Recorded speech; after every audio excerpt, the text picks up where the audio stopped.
Hello मैं students, आप लोग कैसे हैं। उम्मीद करता हूं कि आप लोग बहुत ही बढ़िया होंगे। ठीक है, तो आज की इस वीडियो में आपको क्लास 12 के फिलॉसफी के आज आपको चैप्टर नंबर 7, ठीक है, चैप्टर नंबर 7 का नाम है कार्य कारण सिद्धांत, या तो इसी को कह सकते हैं कि कारण की प्रकृति, अरस्तु का चतुष्कोटि या कारणतावाद। ये कारणतावाद कारण प्रभाव संबंध या पूर्व पूर्व पूर्ववर्तीता और नियमितता तथा अनुक्रम, इस चैप्टर का नाम रहा। ठीक है, इसका आज आपको 41 ऑब्जेक्टिव इस वीडियो में याद कराने वाले हैं। ठीक है, अगर आप लोग चैप्टर नंबर 7 को देख कर चले जाते हैं तो आपको जो भी ऑब्जेक्टिव आएंगे बिहार बोर्ड में आप 100% बना कर आइएगा। ठीक है, यहाँ से क्योंकि जितना भी क्वेश्चन देखेंगे सभी आपको 2024 के लेटेस्ट पैटर्न पर आपको क्वेश्चन देखने वाले। ठीक है, अगर आप लोग को आंसर पता है तो आप लोग 5 से 10 सेकंड के अंदर, 5 to 10 सेकंड के अंदर आप लोग आंसर इसका जरूर कमेंट बॉक्स के अंदर बताइएगा। ओके, चलिए तो क्वेश्चन नंबर हम लोग फर्स्ट स्टार्ट कर लेते हैं। आप लोग फर्स्ट में देखिएगा क्या कर रहा है। आप लोग इसका आंसर देखते भी चलिएगा और बताते भी चलिएगा। क्वेश्चन नंबर 1 में कर रहा है, निम्न में कौन जो चिंतक कारणता सिद्धांत के समर्थक है, बताइएगा। निम्न में कौन चिंतक कारणता सिद्धांत के समर्थक है, तो चिंता कारणता सिद्धांत के समर्थक मिल है, अरस्तु है, ह्यूम है। ये तीनों जो है आपको चिंता कारणता सिद्धांत के समर्थक है, इसलिए इसका राइट आंसर डी हो जाएगा। इनमें से सभी हो जाएगा। 2 में करा, अरस्तु के द्वारा कितने प्रकार के कारणों को स्वीकार किया गया, बताइएगा। अरस्तु के द्वारा कितने प्रकार के कारणों को स्वीकार किया गया, तो 4 प्रकार के कारणों को स्वीकार किया गया। बी राइट आंसर हो जाएगा। नेक्स्ट क्वेश्चन देख लेते हैं। क्वेश्चन नंबर देखिएगा आप लोग 3 नंबर कह रहा है कि कारण को भावात्मक और निषेधात्मक उपाधियों को योग किसने माना है, बताइएगा। कह रहा है कि कारण को भावात्मक और निषेधात्मक उपाधियों का योग किसने माना है, तो मिल ने माना। Option number B right answer हो जाएगा। 4 में कह रहा है कारण का गुणात्मक लक्षण क्या है, बताइएगा। कारण का गुणात्मक लक्षण क्या है, तो कारण का गुणात्मक लक्षण या तात्कालिक, नियत और अनौपचारिक पूर्ववर्ती घटना है। राइट आंसर आपका सी हो जाएगा। ओके, नेक्स्ट क्वेश्चन लेते हैं। क्वेश्चन नंबर देखिएगा 5 में कह रहा है कि कौन से प्रमाण से सीमित ज्ञान प्राप्त होता है, बताइएगा। कौन से प्रमाण से जो सीमित ज्ञान प्राप्त होता है, तो अनुमान से होता है। Option number B right answer हो जाएगा। 6 नंबर में कह रहा है उपमान को किसकी श्रेणी में रखा जाता है, बताइए। उपमान को जो किसकी श्रेणी में रखा जाता है, राइट आंसर डी हो जाएगा। इनमें से किसी का नहीं। ओके, 7 में कह रहा है किसका उपदेश ज्ञान का स्रोत है, बताइएगा। किसका उपदेश जो ज्ञान का स्रोत है, तो आत्म पुरुष का। Option number B right answer हो जाएगा। नेक्स्ट क्वेश्चन देखते हैं। क्वेश्चन नंबर देखिएगा आप लोग 8 नंबर में कह रहा है कि अनुमान का दूसरा नाम क्या है, बताइएगा। अनुमान का दूसरा नाम क्या है, तो अनविच्छा। Option number D right answer हो जाएगा। 9 में कह रहा है प्रमा के कारण को क्या कहते हैं, बताइएगा। प्रमा के कारण को क्या कहते हैं, तो प्रमाण कहते हैं। Option number C right answer हो जाएगा। 10 में कह रहा है निम्न में से किस युक्ति का मानना है कि विश्व एक कार्य और ईश्वर उसका कारण है, बताइएगा। निम्न में से किस युक्ति का मानना है कि विश्व एक कार्य है और ईश्वर उसका कारण है, तो यह मानना है विश्व मूलक युक्ति का। Option number C right answer हो जाएगा। नेक्स्ट क्वेश्चन लेते हैं। क्वेश्चन नंबर देखिएगा 11 नंबर में कह रहा है कि कारण कार्य संबंध बतलाने वाले सिद्धांत की क्या विशेषता है, बताइएगा। कह रहा है कि कारण कार्य संबंध बतलाने वाले सिद्धांतों की क्या विशेषता है, तो ये वैज्ञानिक सिद्धांत है। ऑप्शन नंबर ए राइट आंसर हो जाएगा। 12 में कह रहा है कि व्याप्ति ज्ञान की भूमिका किस प्रमाण के लिए, बताइएगा। व्याप्ति ज्ञान की भूमिका किस प्रमाण के लिए है, तो अनुमान के लिए। Option number C right answer हो जाएगा। 13 में कह रहा अरस्तु के अनुसार कारण है, बताइएगा। अरस्तु के अनुसार कारण है, तो अरस्तु के अनुसार कारण है आकारिक है, अंतिम है, उपादान है। ये सभी है, इसलिए राइट आंसर आपका डी हो जाएगा। इनमें से सभी हो जाएगा। नेक्स्ट क्वेश्चन लेते हैं। क्वेश्चन नंबर देखिएगा 14 कह रहा है कि निम्न में से कौन चिंतक कारणता के सिद्धांत किससे संबंधित है, बताइएगा। निम्न में से कौन चिंतक कारणता के सिद्धांत से संबंधित है, तो ह्यूम है। ऑप्शन नंबर ए राइट आंसर हो जाएगा। क्वेश्चन नंबर देखिएगा आप लोग 15 नंबर में कह रहा है कि मूल सिद्धांत कारणता संबंधित है, बताइए। मूल मूल मूल सॉरी 15 में कह रहा है कि कर्म सिद्धांत कारणतावाद संबंधित है।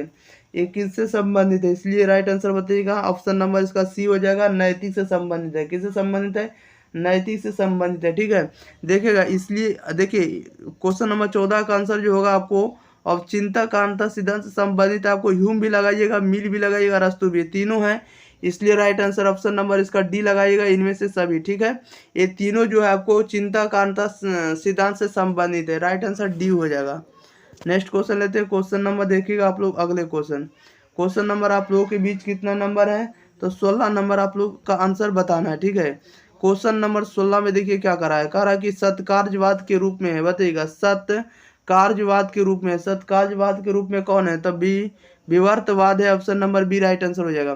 17 में कह रहा है कि निम्न में से किसने कहा कि कारण कारण भावात्मक और निषेधात्मक उपाधियों का योगफल है, बताइएगा निम्न में से किसने कहा कि कारण भावात्मक और निषेधात्मक उपाधियों का योगफल है, तो अरस्तु ने कहा, option number B right answer हो जाएगा। 18 में कह रहा है किसने कहा मनुष्य सभी वस्तुओं का मापदंड है, बताइएगा किसने कहा मनुष्य सभी वस्तुओं का मापदंड है, तो अरस्तु ने कहा, ऑप्शन नंबर ए राइट आंसर हो जाएगा। नेक्स्ट क्वेश्चन देखते हैं, क्वेश्चन नंबर देखिएगा आप लोग 19 में कह रहा है कि निम्नलिखित में से किस युक्ति को कारणता मूलक युक्ति कहा जा सकता है, बताइएगा निम्नलिखित में से किस युक्ति को जो है कारणता मूलक युक्ति कहा जा सकता है, तो प्रयोजन मूलक को कहा जा सकता है, option number A C right answer हो जाएगा। 20 में कह रहा है कि अंत क्रियावाद सिद्धांत के प्रवर्तक है, बताइएगा अंत क्रियावाद सिद्धांत के प्रवर्तक है, तो स्पिनोजा, ऑप्शन नंबर ए राइट आंसर हो जाएगा। क्वेश्चन नंबर 21 में कह रहा है कि ग्रीक दर्शन के जनक है, बताइएगा ग्रीक दर्शन के जनक कौन है, तो ग्रीक दर्शन के जनक आपको अरस्तु है, option number C right answer हो जाएगा। नेक्स्ट क्वेश्चन लेते हैं, क्वेश्चन नंबर देखिएगा आप लोग 22 नंबर की ओर। 22 नंबर में कह रहा है किसने कहा कि कार्य कारण संबंध आदत और प्रथा के कारण बनते हैं, बताइएगा कह रहा है कि किसने कहा कि कार्य कारण संबंध आदत और प्रथा के कारण बनते हैं, इसलिए राइट आंसर बताइएगा क्या हो जाएगा, तो ह्यूम ने कहा, option number C right answer हो जाएगा। 23 में कह रहा है कि कारण होता है, कारण क्या होता है, तो कारण जो होता है पूर्ववर्ती होता है, अनौपचारिक होता है और नियत होता है, सभी होता है, राइट आंसर डी हो जाएगा, इनमें से सभी हो जाएगा। ओके, क्वेश्चन नंबर 24 में करा अरस्तु के कारण की कितने प्रकार बताए हैं, बताइएगा अरस्तु के कारण की कितने प्रकार बताएं, तो 4 बताएं, option number C right answer हो जाएगा। नेक्स्ट क्वेश्चन देखते हैं, क्वेश्चन नंबर देखिएगा 25 में कह रहा है निम्नलिखित में अरस्तु के कारण के प्रकार कौन से, बताइएगा निम्नलिखित में अरस्तु के कारण के कौन से प्रकार हैं, तो देखिएगा इसमें से जो द्रव्य कारण है अरस्तु का ही है, कार्य आकारी कारण भी अरस्तु का ही है, अंतिम कारण भी अरस्तु का है, सभी कारण है, राइट आंसर डी हो जाएगा, इनमें से सभी। 26 में कह रहा है पदार्थ में विद्यमान योग शक्ति को कौन सा कारण कहते हैं, बताइएगा पदार्थ में विद्यमान योग शक्ति को कौन सा कारण कहते हैं, तो योग या निमित्त कारण कहते हैं, option number C right answer हो जाएगा। 27 में कह रहा है कि आगमन का आकारिक आधार है, बताइएगा आगमन का आकारिक आधार क्या है, तो कारण कार्य नियम है, option number D right answer हो जाएगा। नेक्स्ट क्वेश्चन लेते हैं, क्वेश्चन नंबर देखिएगा 28 नंबर में कह रहा है कि कार्य कारण नियम आगमन का किस प्रकार आधार है, बताइएगा कह रहा है कि कार्य कारण नियम आगमन का किस प्रकार का आधार है, तो आकारिक है, option number B right answer हो जाएगा। 29 में कह रहा है कि कारण कार्य का है, बताइएगा कारण कार्य का है, तो कारण कार्य का क्या है, तो पूर्ववर्ती है, ए राइट आंसर हो जाएगा। 30 नंबर में कह रहा है कि अनेक कारणों के मेल से उत्पन्न संयुक्त कार्य को कहते हैं, बताइएगा अनेक कारणों के मेल से उत्पन्न संयुक्त कार्य को क्या कहते हैं, तो कार्य सम्मिश्रण कहते हैं, बी राइट आंसर हो जाएगा।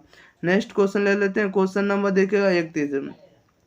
कह रहा है कि कार्य कारण नियम है, कार्य कारण नियम है, तो वैज्ञानिक है, ए राइट आंसर हो जाएगा। 32 में कह रहा है कि परिणाम की दृष्टि से कारण कार्य से क्या है, बताइएगा परिणाम की दृष्टि से कारण कार्य से क्या है, तो बहु कारणवाद है, option number C right answer हो जाएगा।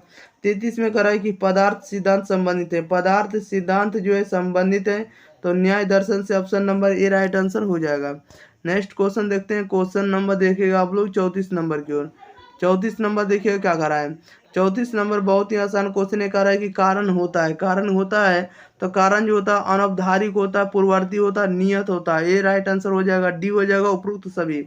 35 में कह रहा है कि कारण का गुणात्मक लक्षण है, कारण का गुणात्मक लक्षण क्या है, तो कारण का गुणात्मक लक्षण जो है तात्कालिक, नियत, अनौपचारिक और पूर्ववर्ती घटना है, राइट आंसर सी हो जाएगा। ओके, नेक्स्ट क्वेश्चन लेते हैं, क्वेश्चन नंबर देखिएगा आप लोग 36 नंबर में।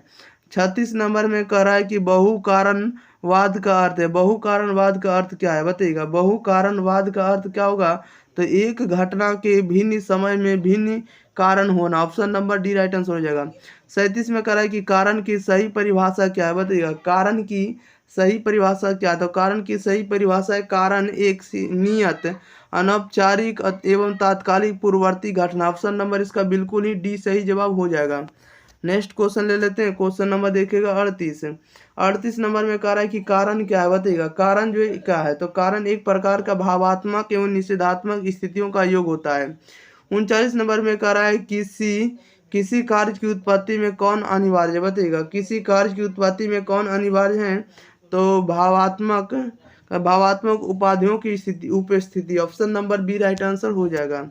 नेक्स्ट क्वेश्चन लेते हैं। क्वेश्चन नंबर देखिएगा 40।